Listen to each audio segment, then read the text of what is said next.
नमस्कार, आप देख रहे हैं बॉलीवुड मस्ती। परवीन बाबी हिंदी फिल्मों की एक मशहूर अभिनेत्री हैं, जिन्हें 1970 के दशक के शीर्ष नायकों के साथ ग्लैमरस भूमिकाएं निभाने के लिए याद किया जाता है। परवीन 1970 और 1980 के दशक की प्रसिद्ध अभिनेत्रियों में से थी, जिन्होंने दीवार, अमर अकबर एंथोनी, शान और नमक हलाल जैसी कई हिट फिल्मों में काम किया। 1970 और 1980 के दशक की सबसे अधिक भुगतान पाने वाली अभिनेत्रियों में से एक वह 70 फिल्मों में दिखाई दी और टाइम पत्रिका के कवर पर दिखाई देने वाली पहली बॉलीवुड स्टार थीं। वह अपनी ग्लैमरस अभिनय शैली, अपनी मॉडलिंग और फैशन के लिए जानी जाती थी और अक्सर मीडिया में उन्हें सेक्स सिंबल के रूप में उद्धृत किया जाता था। परवीन का जन्म गुजरात के जूनागढ़ में हुआ था, जो जूनागढ़ के नवाब के परिवार से ताल्लुक़ रखते थे।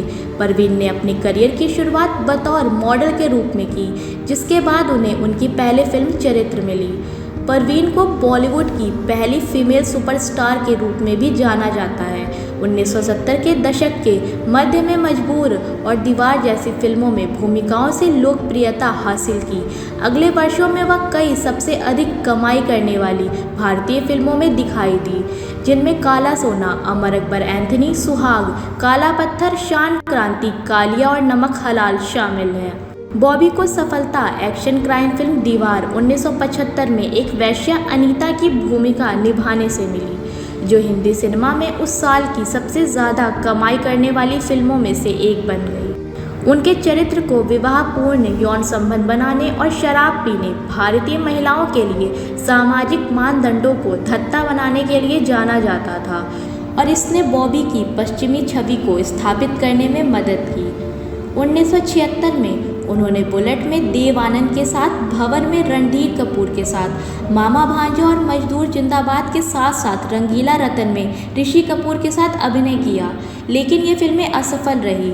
यश चोपड़ा ने बॉबी को कभी कभी 1976 में पिंकी के रूप में ऋषि कपूर के साथ कास्ट किया था, लेकिन उनकी जगह नीतू सिंह को लिया गया। वह आमतौर पर film fair, the star dust और बॉम्बे डाइनिंग सहित हर फिल्म पत्रिका के पहले पन्ने पर दिखाई देती थी। 1983 में परवीन फिल्मी दुनिया से गायब हो गई। उन्होंने अपने ठिकाने के बारे में किसी को नहीं बताया, जिसके कारण अफवाहें और दिखावटी दावे किए गए कि वह अंडरवर्ल्ड के लोगों के नियंत्रण में हो सकती हैं। उनकी कई फिल्में अगले सालों में रिलीज़ हुई।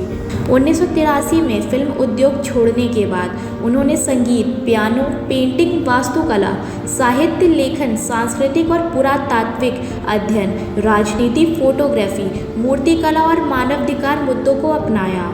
उन्होंने 1971 से 1992 तक समाचार पत्रों और पत्रिकाओं में भी योगदान दिया।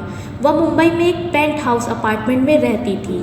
परवीन के जीवन में कई विवाद भी हुए, जिनमें उनके मानसिक स्वास्थ्य और निजी जीवन से जुड़े मुद्दे शामिल थे। 1991 में रिलीज हुई फिल्म इरादा सेवानिवृत्त होने से पहले उनकी अंतिम फिल्म उपस्थिति थी। परवीन को 22 जनवरी 2005 को मृत पाया गया था। फिल्मी दुनिया की हलचल में बने रहिए हमारे साथ। चैनल को लाइक और सब्सक्राइब करना ना भूलें।